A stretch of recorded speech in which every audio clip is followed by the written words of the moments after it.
What's going on, everybody? Today I wanted to share an observation that I've made from 2016 through 2017.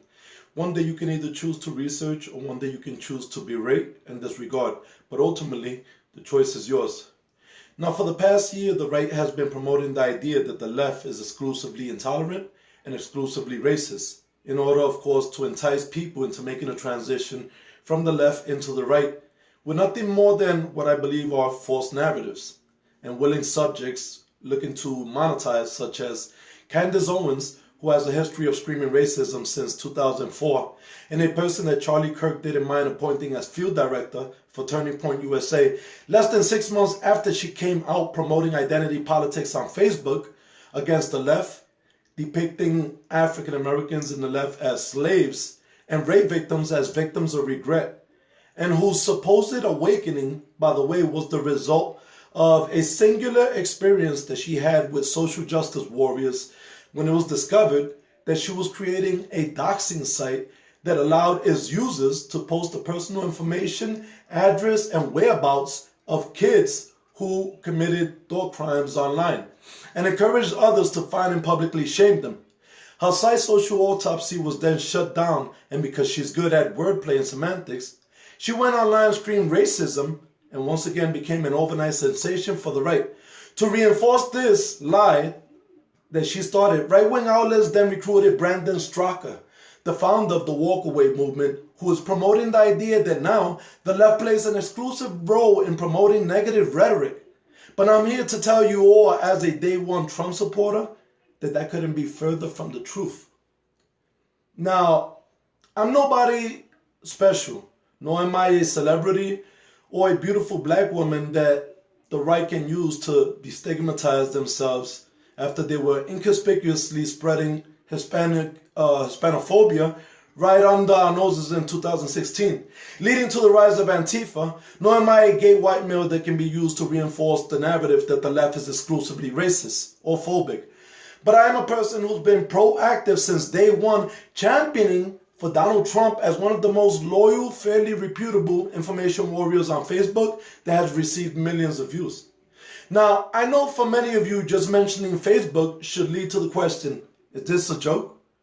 Unfortunately, the truth is that in 2016, the alternative right hijacked social media platforms such as Facebook, Twitter, and YouTube, and began to weaponize these platforms against the mainstream news media.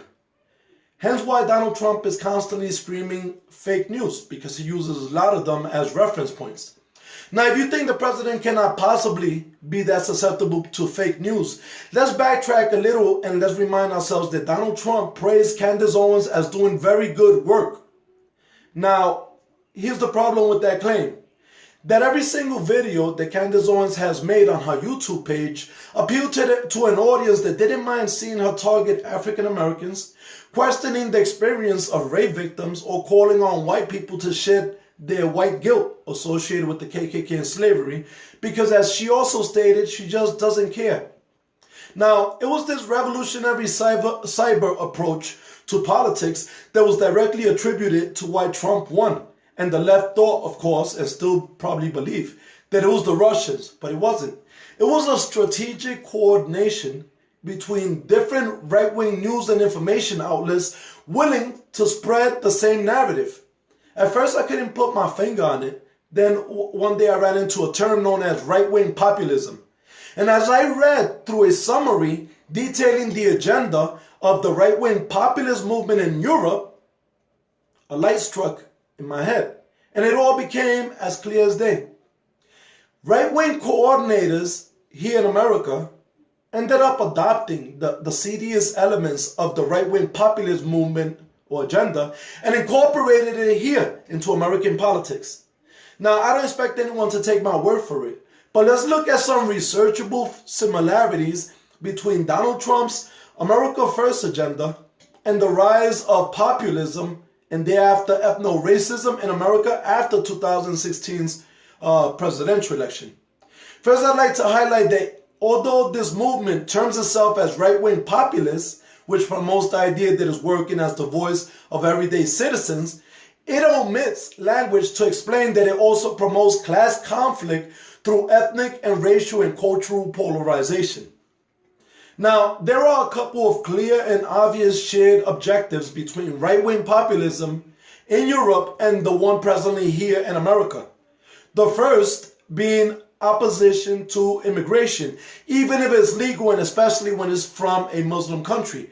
They then encourage others against it by promoting the idea that migrants in America are contributing to cultural Marxism and that Muslims want to bring Sharia law to America in order to normalize pedophilia, even if Albania, Andorra, Austria, Bulgaria, Germany, and many other countries in Europe have an age consent as low as 12, and also claiming that Hispanics are in America trying to change its language, even if America has no official language. That's the promotion of Hispanophobia. Both also promote the idea that integration leads to weakened national sovereignty, and through it promote ethnic and racial isolationism under the guise of nativism. And conclusively, neo-nationalism, which has managed to make a cultural impact influencing both the perspective of the majority white audience while simultaneously attaining radical right-wing sympathizers. One such group in the right can be identified as right-wing black influencers, which include Candace Owens, David Harris Jr., Brandon Tatum, and many, many more. Unfortunately, it wasn't until 2016 that I realized the role that black influencers would play in the right. Now, as everybody remembers, because of the extreme views being promoted by the right in 2016, it led to pushback by left-wing groups such as Antifa and Resistance, who engaged in physical altercations with the radical rights, leaving many whom they identified as fascists with their heads cracked and their faces smashed in. Once Trump got inaugurated, a few months later, a radical self-proclaimed feminist known as Candace Owens broke it off with the left and took to the internet to claim that the left was racist because her child doxing site called Social Autopsy was shut down. So, due to the intervention of social justice warriors in the left, that made them more racist. The right was looking for a way to continue normalizing their narrative without the labels that came with it. And guess what? Candace Owens became that. A woman willing to question the validity of the narrative being shared by rape victims. A woman who didn't mind targeting blacks in the left or in the Democratic Party and encouraging alt-right whites to shed their white guilt. Isn't that perfect? Candace Owens made 24 videos, none, by the way, which ever claimed to support Trump, and all 24 talking about black Americans in the left, blacks kneeling in the NFL, Black Lives Matter, and encouraging racists to shed, once again, their white guilt while berating rape victims. Now, in less than 6 months, Candace Owens, since Candace Owens launched, she became an overnight sensation, gaining hundreds of thousands of followers, predominantly white, by the way, and placed onto a platform by Charlie Kirk, the founder of the phony conservative group Turning Point USA. Now, here's the part everyone, even Fox News, should have been asking. How does a still registered Democrat get a position as a conservative speaker, promoting nothing but racist rhetoric, and manages to convince the president himself to tell America that she's doing great work? So as time passed, I began to see something else that caused me to get concerned.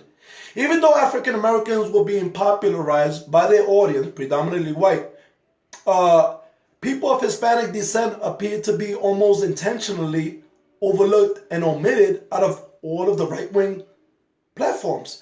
I then began to track the kind of information being promoted by black influencers in the right, and realized that many were sensationalizing stories to exaggerate the impact and effect that people of Hispanic descent have on their community. And I even seen this one guy invited to a show in the right to promote the idea that Hispanic gangs are coming to America to commit genocide against black people. Now, if you understand how information can be weaponized to start revolutions, then you can understand how wrong this is and how concerning it should be. It then all became clear to me that while Turning Point USA and other right-wing populist news and information outlets on Facebook, Twitter, YouTube were promoting this narrative, such as Red Elephant, Turning Point USA, Alex Jones, Ben Shapiro, and the Daily Wire, will focus on sensationalizing stories that depicted undocumented immigrants as gang members, rapists, and pedophiles, black influencers in the right were playing a similar role. That's when I realized that the right was actually promoting Hispanophobia, and through it, ethnoracism.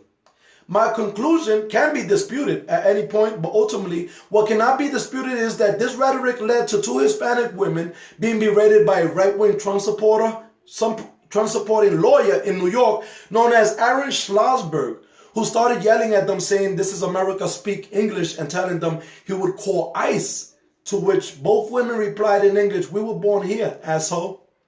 You also